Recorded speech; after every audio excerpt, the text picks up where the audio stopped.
जय हिंद। इस वीडियो में हम समझते हैं कि उल्का पिंड क्या होता है और रात में हमें टूटते हुए तारे क्यों दिखाई देते हैं और कब ऐसा वक्त आएगा जब हमारे लिए दिन 24 घंटा का न होकर 30 घंटे का दिन हो जाएगा और कौन सा ऐसा उल्का पिंड था जिसने इस दुनिया से डायनासोर का अंत ही कर डाला। आखिर वो कैसे अंत हो गए डायनासोर इस पृथ्वी से। देखिए, सौर मंडल में जो होता है ना, सूरज से सबसे नज़दीकी जो तारा है वो तारा बुध है, इसे हम लोग मरकरी कहते हैं। उसके बाद शुक्र यानी वीनस है। थर्ड नंबर पे हम आते हैं अर्थ यानी पृथ्वी। इसके बाद मंगल आता है। मंगल के बाद बृहस्पति। मंगल और बृहस्पति के दोनों के ऑर्बिट के बीच, इनके कक्षाओं के बीच ग्रहों के छोटे छोटे टुकड़े हैं सब। इन टुकड़ों को हम क्षुद्र ग्रह या एस्टेरॉइड कहते हैं। ये सौर मंडल पे बहुत ज़्यादा इफेक्ट डालते हैं ये एस्टेरॉइड भी सूर्य का चक्कर लगाते हैं, लेकिन कभी कभी क्या होता है, ये आपस में टकरा जाते हैं। आपस में टकराने से इनका डायरेक्शन बदल जाता है और मंगल इन्हें अपनी ओर खींच लेता है, इन्हें आकर्षित कर लेता है मंगल अपनी ओर गुरुत्वाकर्षण के कारण।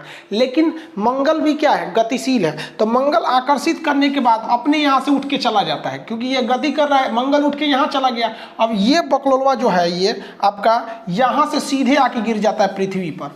तो ये जो क्षुद्र ग्रह जो मंगल और बृहस्पति की कक्षा में था, आपस में टकराने और दिशा भटकने और साथ ही साथ मंगल के गुरुत्वाकर्षण द्वारा खींच लेने के कारण ये कहाँ चला आता है, इस डायरेक्शन में, और पृथ्वी इसे अपनी ओर खींच लेती है। तो इसे कहते हैं हम लोग उल्का पिंड। अगर ये पृथ्वी पे गिर गया ना तो किसी की जान ले लेगा, और ये हमेशा गिरते रहते हैं, पर डे ये गिरते रहते हैं पृथ्वी पर। पता चला हमारे ऊपर ही गिर गया तो मर ही जाएगा आदमी, उतना भयानक दूर से गिरता है। तो इसके लिए हमारी रक्षा करने के लिए हमारे चारों ओर है वायुमंडल, एटमॉस्फियर है हमारे ऊपर। 640 किलोमीटर मोटी हवाओं की परत है। ये हमारे लिए एक सुरक्षा कवच का काम करता है। ये अगर नहीं रहता तो हम सब मर जाते हैं। जब कभी भी क्षुद्र ग्रह वायुमंडल में प्रवेश करता है तो इस पर हवाओं का फ्रिक्शन इतना ज़्यादा लगता है, इतना ज़्यादा, आप ऐसे ही अंदाजा लगाइए ना, खूब स्पीड ट्रेन चल रही है, उसमें से सर बाहर निकलिए, कितना हवाओं का दबाव लगेगा खूब स्पीड में। इसीलिए तो एरोप्लेन की खिड़की खुलती नहीं है, तो कोनो बाहर मुड़ी निकालेगा, फेंका जाएगा, इतना तेज घर्षण लगती है। बुलेट ट्रेन में से आप बाहर नहीं झाँक सकते, इतनी स्पीड रहती है। और इन लोग की तो स्पीड हजारों किलोमीटर रहती है, जिस वजह से ये घर्षण होने लगता है और इसका टेम्परेचर हो जाता है 1500 से लेके 3000 डिग्री सेल्सियस, जिस कारण ये जलने लगते हैं। और ये जलते हुए टुकड़े को हम कहते हैं उल्का। ये जल के ऊपर ही खत्म हो जाते हैं। लेकिन किसकी कुछ ऐसे उल्का होते हैं जिनका साइज बड़ा होता है और पूरी तरह जले बिना ही ये पृथ्वी पर आके धमाक से गिर जाते हैं, जिन्हें हम उल्का पिंड कहते हैं। ये जब पृथ्वी के वायुमंडल में एंट्री करते हैं तो पूरी तरह से जलने लगते हैं। ये जहां गिरते हैं वहां भीषण तबाही लेके चले आते हैं। तो ये बहुत ज़्यादा जरूरी है। अब जब कभी ये ज़्यादा मात्रा में गिरने लगते हैं, बहुत सारे टुकड़े हैं सब बहुत ज़्यादा एक साथ एकदम ग्रुप बाई ग्रुप जब ये गिरने लगते हैं तो इन्हें हम लोग कहते हैं लाइट शावर। लाइट शावर से क्या होता है, बहुत सारी रोशनी होने लगती है। ऐसी घटना अगस्त 2017 में हुई थी, जब भारत में चोटी कटुआ का हल्ला हुआ था कि कोई आ रहा है महिलाओं का चोटी काट के चला जा रहा है। उसी समय एक और हल्ला हुआ था कि अगस्त के महीने में एक ऐसा दिन आएगा 11 अगस्त जब रात ही नहीं होगा। ऐसा नहीं था, रात होता, लेकिन उस समय घटना क्या होने वाली थी, लाइट शावर होने वाली थी। ये बहुत सारे छोटे छोटे उल्का पिंड गिरने वाले थे और जब वो जलने लगते थे एक रोशनी होता, बहुत बड़ा रोशनी नहीं होता, लेकिन उसे लाइट शावर कहते थे। और इसे व्हाट्सएप पर ऐसा फैलाया गया जैसे लग रहा था कि रात ही नहीं होगा। रात हुई थी, बस हल्का सा रोशनी हुआ था। अफ्रीका के साइड में ये घटना देखने को मिली थी। जैसे ये वायुमंडल में प्रवेश करते हैं तो ये जलते हुए दिखाई देते हैं, जिन्हें हम टूटता हुआ तारा कहते हैं। ये देख रहे हैं ना, ऐसे गिरता है यहाँ पे, रात में आप भी देखे होंगे टूटता हुआ तारा, ये उल्का रहता है। इसे शूटिंग स्टार के नाम से जाना जाता है। आप रात के समय इस तरह से शूटिंग स्टार टूटता हुआ तारा देखे होंगे। लोग कहते हैं इसको देख के मन्नत मांगिए ना तो कुछ पूरा हो जाता है। स्टूडेंट लाइफ में लड़का सब मन्नत कौन सी मांगता है सर, कि भगवान बड़ी दिन से पीछे पड़े होकर ये बेरी फंसा दीजिए। अरे लोल कहीं का ऐसा मन्नत मांगता है सर। इस टूटल तारा थोड़ी है, ये तो क्षुद्र ग्रह जो घर्षण से क्या हो रहा है, गिर रहा है। लेकिन जब कभी ये पूरी तरह जले बिना अब पूरी भड़ाक से पृथ्वी पे गिर जाता है तो उसे हम लोग कहते हैं उल्का पिंड। ये बिहार में मधेपुरा के पास गिरा था। ये देखिए, ये क्या है, उल्का पिंड है। इसे दे दिया गया था उल्का पिंड को। जब ये जल रहा है तो इसे कहते हैं उल्का। देखिए, जल रहा है तो इसे क्या कहेंगे, उल्का। और जल के जब ये पृथ्वी पर गिर जाता है तो उसे उल्का पिंड कहते हैं। यहाँ मेटर और यहाँ मेट्रॉइड के नाम से जाना जाता है। इसे बिहार के मुख्यमंत्री को भी सौंपा गया था, वो इसे म्यूजियम में रखवा दिए थे इस उल्का पिंड को। वर्तमान समय में जिस पृथ्वी पर हम रह रहे हैं उस पर कभी डायनासोरों का राज था। अगर वो नहीं मरते तो हमारे जीने के लायक पृथ्वी नहीं होती। तो आज पृथ्वी हमारे जीने के लायक है इसी उल्का पिंड के कारण है। इसका नाम था इजिप्टा। ये बहुत ही दूर से आ रहा था। ये इजिप्टा मंगल और बृहस्पति की कक्षा में था और आपस में टकराने से इसका डायरेक्शन बदला, मंगल खींच के आगे चला गया और ये सीधे आके गिरा था पृथ्वी के ऊपर। आप यहाँ देखेंगे तो ये उल्का पिंड आ रहा है, यहाँ पे गिरेगा तो इसके कई टुकड़े इधर हवा में बिखरेंगे और पूरे पृथ्वी पर ये भूचाल ला के रख देगा ये उल्का पिंड। ऐसी ही घटना हुई थी जब डायनासोर खत्म हुए थे, ये हवा में पूरा फैल गया था। ये आज से लगभग 6 करोड़ साल पहले ये इजिप्टा नामक इतना बड़ा उल्का पिंड गिरा और इसने पूरे पृथ्वी का स्वरूप ही बदल दिया। ये वर्तमान मैक्सिको के पास गिरा था। जो मैक्सिको जो देख रहे हैं यहाँ पर, ये मैक्सिको की खाड़ी के पास वर्तमान समय में गिरा था और पूरी तरह से तबाही ला दिया था। यह जैसे ये पृथ्वी पर गिरा इतना बड़ा था कि ये जल के खत्म ही नहीं हुआ। इसका लगभग 10 गुना, जितना दिख रहा है इससे 10 गुना बड़ा था, लेकिन कुछ भाग तो जल के खत्म हो गए थे। जैसे ये गिरा बहुत बड़ा धमाका हुआ। इतना बड़ा धमाका था कि यह धमाका लगभग 20 हाइड्रोजन बम के बराबर था। सोचिए, एटम बम नहीं, हाइड्रोजन बम के बराबर यह धमाका था। और इस धमाके के कारण पृथ्वी का जो ऊपरी परत था वो विस्फोट करके उड़ गया। अब आप बताइए, कोई बिल्डिंग उड़ती है तो उसके तो ईंट पत्थर पूरे स्टोन भी बिखर जाते हैं और इसके पत्थर वगैरह हवा में उड़ गए। और जब ये हवा में उड़े तो जब वापस आए तो वो इतनी स्पीड में आए, उसका टेम्परेचर इतना ज्यादा हो गया था कि जो उड़ने वाले डायनासोर थे उनको तो वो हवा में ही मार दिया। और यहाँ का टेम्परेचर हो गया 200 डिग्री सेल्सियस। और इस एरिया के जितने डायनासोर थे, यहाँ के एरिया के, वो सारे डायनासोर मारे गए। लेकिन ये तबाही का केवल एक ट्रेलर था, असली तबाही तो इसके बाद शुरू हुई। इतना भीषण धमाका के बाद लगभग 10 तीव्रता का पृथ्वी पर भूकंप आया दूसरे साइड में, और पृथ्वी के इतिहास में ये अब तक का सबसे भीषण भूकंप था। इतना भयानक भूकंप से पृथ्वी पर चहल पहल, जितनी भी बड़े बड़े जीव जंतु थे ये भूकंप के शिकार हुए और दब के मर गए। और आपको पता है, हम भूकंप चैप्टर भी पढ़ा दिए हैं। भूकंप जब समुद्र के पास आता है तो वो ले लेता है सुनामी का रूप, और ये समुद्र के पास ही आया हुआ था, मैक्सिको की खाड़ी में गिरा हुआ था, जिस वजह से यहाँ भीषण भूकंप के साथ साथ सुनामी भी आ गई। और सुनामी की लहरें जो आई पूरे समुद्र का पानी उठा के ले आके पटक दी और भीषण भूकंप आया। जितने डायनासोर थे सारे के सारे डायनासोर मारे गए और पृथ्वी के अंदर का जितने ज्वालामुखी थे वो विस्फोट करके उसमें से जहरीली गैसें निकलने लगी, रेडिएशन निकलने लगा, जिस वजह से जितने जीव जंतु थे उस वक्त के मारे गए थे। सारे के सारे जीव जंतु इन सारी घटनाओं का शिकार होकर मर गए। जो बच गए थे बड़े जीव जंतु वो भूखमरी से मच गए, क्योंकि पृथ्वी पर अब खाने के लिए कुछ बचा ही नहीं था। बचे तो केवल छोटे जीव जंतु जैसे चूहे वगैरह, जो कहीं छुप के बैठ सकते थे, थोड़ा बहुत खा के जी सकते थे। और उसके बाद धीरे धीरे मानव का आगे विकास हुआ। जब ये इजिप्टा नामक उल्का पिंड मैक्सिको की खाड़ी के पास टकराया था तो पृथ्वी के टेक्टोनिक प्लेट में बहुत ज्यादा हलचल हुई थी और अफ्रीका के पूर्वी भाग में एक पर्वत का निर्माण हो गया, ऐसे टकराने की वजह से, झटका की वजह से। जैसे आपका घर, एक घर दूसरे घर पे गिरेगा तो कहीं से एक तो दीवार निकल जाएगा, कहीं से कुछ हो जाएगा, वैसे यहाँ पर एक बहुत बड़ा पर्वत का निर्माण हो गया, जिसकी मैं अभी इसी के एरिया पे आपका किलिमंजारो है और ये रिफ्ट वैली है। अब इस पर्वत के निर्माण ने पृथ्वी की सामूहिक संरचना को बदल दिया, क्योंकि पृथ्वी जो घूमती है वो पश्चिम से पूरब डायरेक्शन में घूमती है। ये पश्चिम से पूरब डायरेक्शन में घूमती है, जिस वजह से बारिश लाने वाली ज्यादातर हवाएं जो हैं वो आपके इधर डायरेक्शन से आ रही थी यहाँ पर। और ये पर्वत जो थी बारिश लाने वाली हवाओं को रोक दिया, जिस वजह से मानसून नहीं आ पाया और अफ्रीका का ये भाग जो हरा भरा था, जिसमें बहुत ज्यादा जीव जानवर रह रहे थे, वो पूरी तरह से मरुस्थल बन गया। अब ये जगह रहने के लायक नहीं हुआ, धीरे धीरे मरुस्थल हो गया, जिसे आज हम सहारा मरुस्थल के नाम से जानते हैं। और यहाँ बंदरों की बहुत ज्यादा प्रजाति थी। अब वो बंदरों को खाने के लिए जगह नहीं था, तो वो बंदर अब जमीन पर उतरने लगे और इधर उधर जाके तलाशने लगे खाने पीने की। ज्यादातर खाने की चीजें जो थी वो कुछ नदियों के किनारे मिल रही थी। यहाँ की सबसे फेमस नदी थी नील नदी, उसी के अगल बगल में बंदरों की प्रजाति थी। लेकिन बंदर कभी सीधे नहीं खड़े हो पा रहे थे, क्योंकि उनका गर्दन जो था वो एकदम साइड में था। देखिए, जिस जानवर का गर्दन एकदम साइड में रहेगा ना, वो जल्दी सीधा खड़ा नहीं हो पाएगा। जैसे यहाँ देखिए, गाय का गर्दन, ये गर्दन है, यहीं पे सर शुरू हो गया है। गर्दन और सर एक सपाट रहेगा ना तो सीधा नहीं खड़ा हो पाएगा, क्योंकि स्पाइनल कॉर्ड को खोपड़ी के बीच से जाना है। कुत्ता का देखिए, गर्दन और सर एक साथ में है। पहले मानव का भी एक ही साथ था। यहाँ देखिए, धीरे धीरे मानव का गर्दन धंसने लगा, और जब ये मानव का गर्दन धंसने लगा तो ये मानव सीधा खड़ा होने लगा, क्योंकि गर्दन हमारे बीच में होना चाहिए, तभी सीधा खड़ा हो सकते हैं। अगर गर्दन साइड में रहेगा ना तो हम सीधा नहीं खड़ा हो पाएंगे, और जिनका गर्दन बीच में रहता है वही सीधे खड़े हो पाते, इसीलिए हम लोग को तकिया लगाने की जरूरत पड़ती है। तो मानव धीरे धीरे खड़ा होना चालू हो गया, इसीलिए अफ्रीका महाद्वीप को मानव जाति का पालना कहा जाता है। ये क्वेश्चन पूछा हुआ है कि क्रेडल ऑफ द मैनकाइंड यानी मानव जाति का झूला यानी पालना किसे कहते हैं, तो अफ्रीका को कहते हैं, क्योंकि यहीं से मानव की प्रजाति की शुरुआत हुई थी। बंदर कपी से हम लोग आज जाके हम लोग होमोसेपियन यानी मानव का वर्तमान रूप लिए हैं। लेकिन अपने टॉपिक पर चलते हैं, उल्का पिंड पर। इन उल्का पिंडों ने तो पूरे पृथ्वी से डायनासोर का सफाया कर दिया था, लेकिन ऐसा नहीं है कि ये उल्का पिंड केवल पृथ्वी पर असर डालते हैं, अन्य ग्रहों पर भी असर डालते हैं। तो इन उल्का पिंड का थोड़ा अन्य ग्रहों पर देखते हैं क्या प्रभाव पड़ता है। देखिए, जो क्षुद्र ग्रह थे वो मंगल और बृहस्पति की कक्षा में तो घूम रहे थे, इनके आने का भी दो डायरेक्शन होता है। पृथ्वी के ये घूमने का डायरेक्शन है, पृथ्वी ऐसे घूमती है।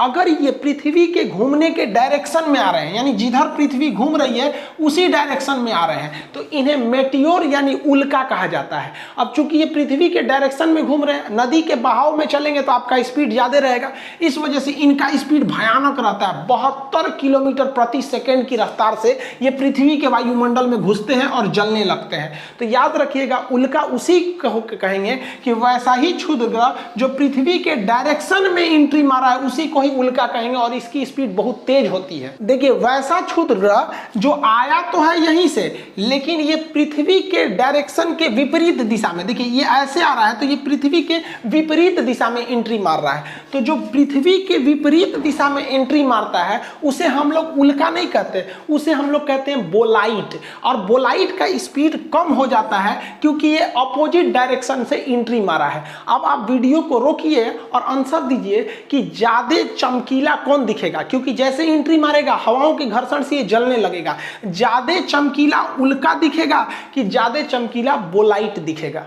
देखिए यहां समझिए, अगर हम गाल अपना इधर ले जा रहे हैं और इधर से अगर मारे तो कम चोट लगेगा, पता चला गाल इधर ले रहे हैं इधरे मार दिए तो ज्यादा चोट लगेगा ना। तो ये आमने सामने टकराया है, इसलिए इसमें घर्षण ज्यादा होता है, ये ज्यादा चमकीला दिखता है। अब आगे समझिए, जब ये पृथ्वी पे गिरता है उल्का तो उसे कहते हैं उल्का पिंड। जब कभी भी उल्का गिरेगा तो इसे कहेंगे उल्का पिंड, मेटेरॉइड कहते हैं। लेकिन जब कभी भी ये बोलाइट पूरी तरह से जले बिना पृथ्वी पे गिर जाएगा तो इसे उल्का पिंड ना कह के इसे टेक्टाइट कहते हैं। इसे क्या कहते हैं? टेक्टाइट। तो ये यहां पर है, जब यह यहां पर है तो क्षुद्र ग्रह कहलाएगा। जब ये हवा में है और पृथ्वी के डायरेक्शन में है तो घूमने के डायरेक्शन में तो उल्का, और इधर में डायरेक्शन उल्टा है तो बोलाइट कहलाएगा। लेकिन अगर उल्का गिरा तो उल्का पिंड और बोलाइट गिरा तो टेक्टाइट कहलाएगा। लेकिन ये जहां गिरेगा, चाहे उस डायरेक्शन में गिरे चाहे इस डायरेक्शन में गिरे, वहां एगो इतने बड़का भोंका कर देगा, गड़हा कर देगा। तो गड़हा को हम लोग क्या कहते हैं? क्रेटर। तो गड़हा which is made by the asteroid on the earth is known as the crater. तो ऐसा गड़हा जो किसके द्वारा बना है? एस्टेरॉइड द्वारा बना है, उसे क्या कहते हैं? क्रेटर। अब वो चाहे इस डायरेक्शन से उल्का से बने चाहे वो बोलाइट से बने, वो क्या कहलाएगा? क्रेटर कहलाएगा। ये अंतर समझिएगा, जब आप मेंस पेपर लिखिएगा तो पूरा आंसर देना पड़ेगा। ऐसा नहीं कि केवल उल्का लिख के आ जाएगा, सोचिएगा कि नंबर पूरा मिलेगा हमको। अब ये बोलाइट टेक्टाइट तो अंतर समझ में आ गया ना। उल्का गिरा तो उल्का पिंड, बोलाइट गिरा तो टेक्टाइट। उल्का का स्पीड ज्यादा क्योंकि सेम डायरेक्शन में लेकिन चमक कम, बोलाइट का स्पीड कम क्योंकि अपोजिट डायरेक्शन में लेकिन चमक ज्यादा। ये दोनों गिरेंगे तो गड्ढा करेंगे, ऐसे गड्ढे को हम क्या कहते हैं? क्रेटर कहते हैं। और ऐसे क्रेटर में जब पानी भर जाता है तो झील बन जाता है, तो ऐसे झील को हम क्रेटर झील कहते हैं। जैसे देखिए, ये जो एक गड्ढा है तो ये गड्ढा है तो ये क्या कहलाएगा? क्रेटर। लेकिन ये भी गड्ढा ही है और ये उल्का पिंड के गिरने से ही बना है, लेकिन इसमें पानी भर गया इसलिए इसे हम कहेंगे क्रेटर झील। भारत में ऐसा ही एक क्रेटर झील एमएच यानी महाराष्ट्र में है जिसका नाम है लोनार झील। ये बहुत बड़ा झील है, इतना बड़ा है कि देखिए ना यहाँ शहर बसा हुआ है, इतना में शहर है इतना में झील है। बहुत बड़ा झील का निर्माण किया है ये लोनार झील। अभी ये मई के महीने में लोनार झील का पानी सफेद लाल हो गया था प्रदूषण की वजह से, क्लाइमेट चेंज की वजह से। उस पर वीडियो बनाए हुए थे। ये अमेरिका का एक एरिजोना राज्य है, तो एरिजोना में एक बहुत बड़ा क्रेटर है लेकिन उसमें पानी नहीं है। है तो इसे केवल क्रेटर कहेंगे, इसमें पानी भर गया तो क्रेटर झील कहेंगे। यहाँ देख रहे हैं 2 सीबीएसई बोर्ड वाला घूमने गया है सब, यहाँ पे एरिजोना में सब सीबीएसई वाला है, बहुत घूमता है सीबीएसई वाला। अब किसी ना किसी चीज का तो साइड इफेक्ट पड़ता है, तो इस क्रेटर, ये जो उल्का पिंड गिर रहे हैं यानी ये मेटर और मेट्रॉइड गिर रहे हैं, इनका इफेक्ट क्या पड़ता है? तो इनके कई सारे इफेक्ट पड़ते हैं। सबसे पहले तो ये रेड रेन करने लगते हैं। जब ये पृथ्वी के वायुमंडल में प्रवेश करते हैं तो ये जलने लगते हैं, जिस वजह से इनका राख रहता है और ये रेड कलर के रहते हैं। मंगल के पास से आए रहते हैं तो ये रेड कलर के रहते हैं, जिस वजह से जब ये पृथ्वी पर धीरे धीरे आते हैं तो उसे लाल वर्षा कहते हैं, रेड रेन कहते हैं। आप कंफ्यूजन मत हो जाइएगा। एक होता है आपका एसिड रेन। एसिड रेन कब कहते हैं? कि जब प्रदूषण ज़्यादा हो और धूल कण ज़्यादा हो जाता है तो हवा में वो धूल कण मिल जाते हैं। जब बारिश होता है तो वो धूल कण साथ में आने लगते हैं, तो वर्षा का जल जो होता है 7 pH का न होकर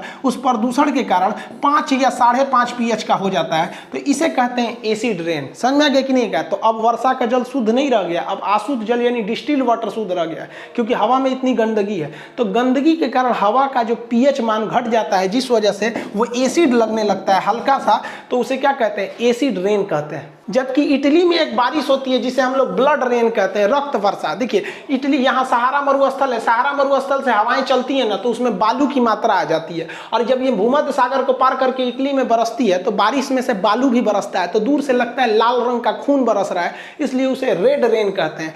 जबकि एक होता है आर्टिफिशियल वर्षा यानी कृत्रिम वर्षा, वो सिल्वर आयोडाइड के कारण होती है कृत्रिम वर्षा। ये ज्योग्राफी में जब हम वर्षा पढ़ाएंगे तब बताएंगे, अभी टॉपिक पे आते हैं। तो आप पहला इफेक्ट पढ़ें कि रेड रेन होती है, लाल रंग की बारिश होती है, रक्त वर्षा नहीं होती, रेड रेन। इससे ग्लोबल वार्मिंग होने लगता है, यानी टेम्परेचर पृथ्वी का बढ़ने लगता है। आप देखिए ना, इतने ज्यादा उल्का पिंड एंट्री मारेंगे मेट्रॉइड और वो जलने लगेंगे, जलेंगे तो टेम्परेचर बढ़ेगा, टेम्परेचर बढ़ने से ग्लोबल वार्मिंग होती है, तो इनसे ग्लोबल वार्मिंग की भी समस्या उत्पन्न हो जाती है। ग्लोबल वार्मिंग शब्द बैली बेकल ने दिया था, एसएससी सीजीएल का क्वेश्चन है कि ग्लोबल वार्मिंग शब्द किसने दिया था।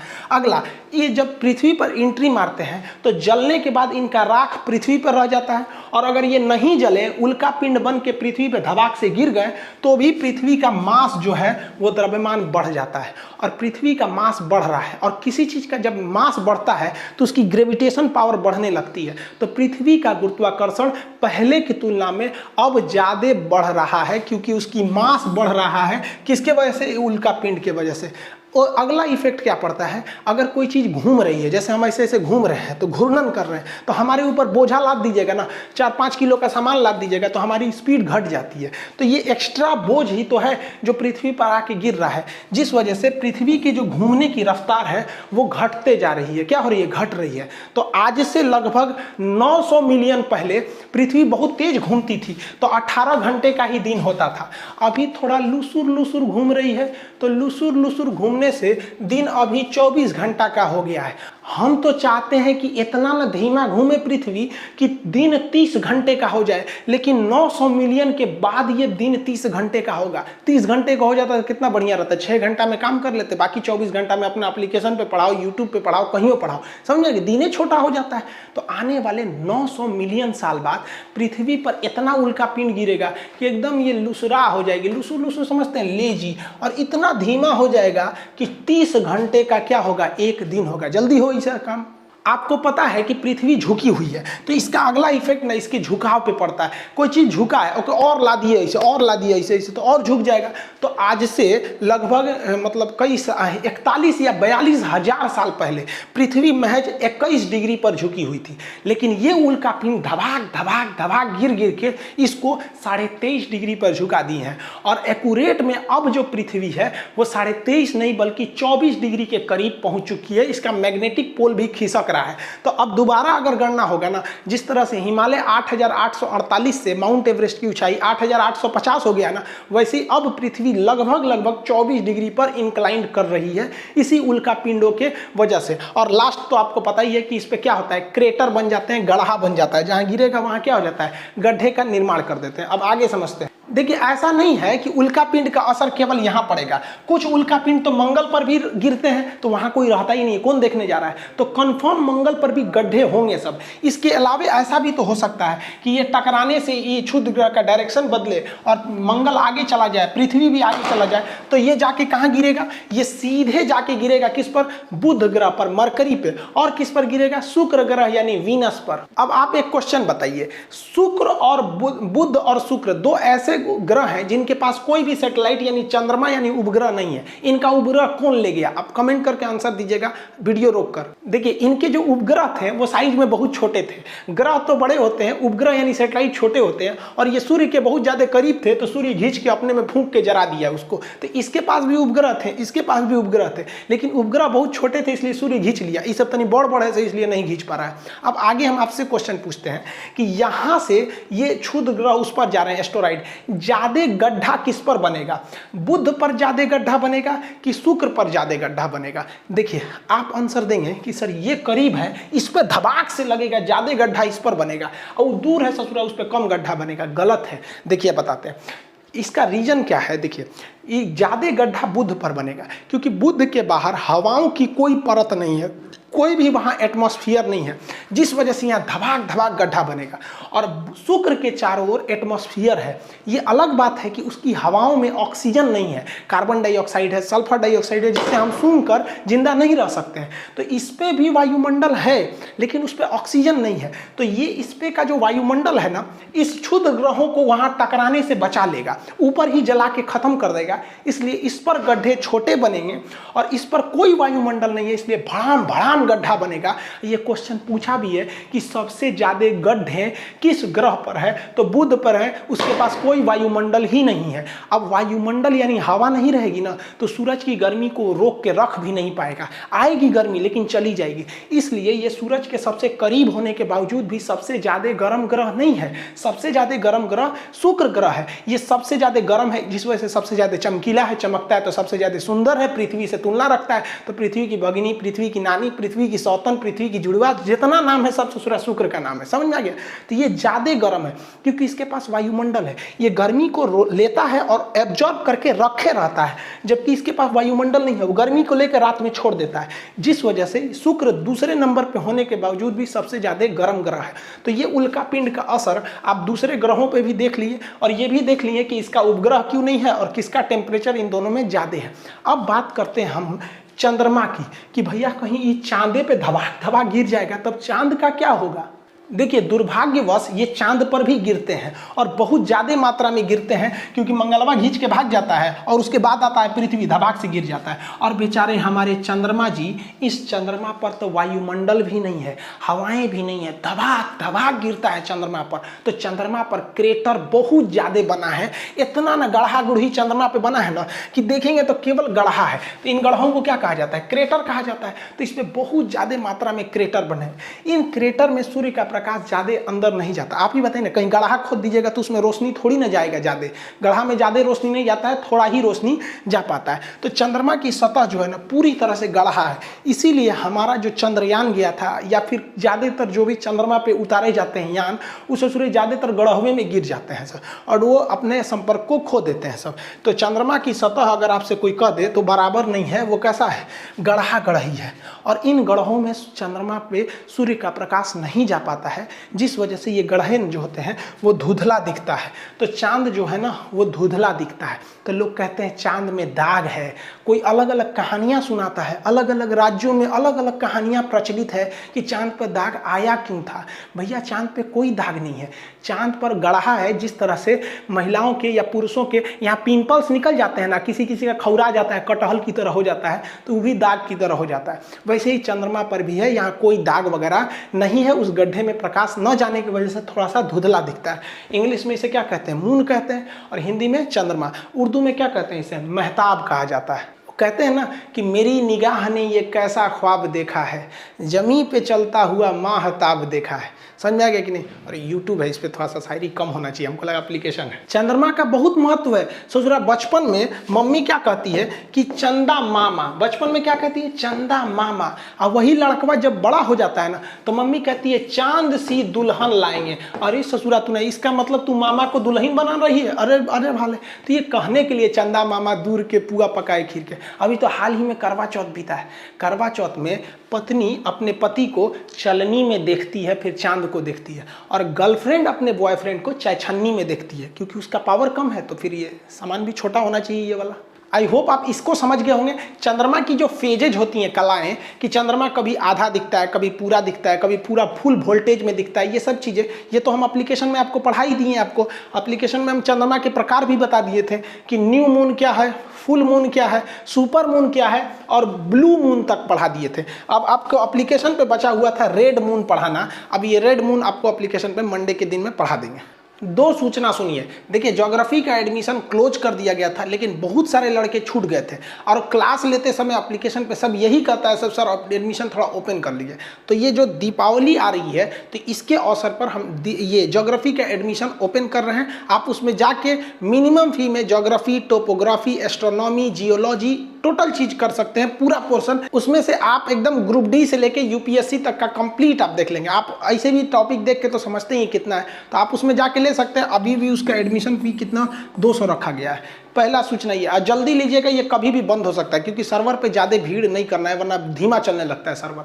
दूसरी बात कि जो लोग कॉल कर करके ऑफिस टीम को परेशान कर दिए कि खान सर से कहिए हमारा थोड़ा सा स्पॉन्सर कर दे, भाई हमने किसी का स्पॉन्सर नहीं करते, हम खुद के बारे में कभी बोलबे नहीं करते, तो आपका कहाँ से बोलेंगे। दूसरा, ये लोग परेशान करते हैं लोग कि सर आप हमारे पास इतने पैसे ले लीजिए, हमारे यहाँ आके पढ़ाइए। भाई हम कहीं नहीं जा सकते हैं, तो इसलिए आप प्लीज़ परेशान मत किया कीजिए। इतना परेशान कर देते हैं लोग कि ऑफिस के नंबर को ऑफ करना पड़ता है, और फिर स्टूडेंट्स को प्रॉब्लम होने लगती है ना। हम यहाँ प्रचार नहीं कर सकते किसी का, और दूसरा हम कहीं नहीं जा सकते, हमें कोई ले नहीं जा सकता। आप कीमत की बात छोड़िए, हिंदुस्तानी है, हमें प्यार से बुलाया जाता है, खरीद तो कोई नहीं सकता है हमें। जिसके रीजन भी है, अगर हमको कोई करोड़ में खरीदेगा तो कल को वो हमारी फीस 200 रुपये तो रखने नहीं देगा, फिर गरीब लड़के मारे जाएंगे। इसलिए आप इसको समझेंगे, एडमिशन जल्दी से लेना होगा जिनको लेंगे, वरना ये फिर बंद हो जाएगा। मिलेंगे नेक्स्ट क्लास में। जय हिंद।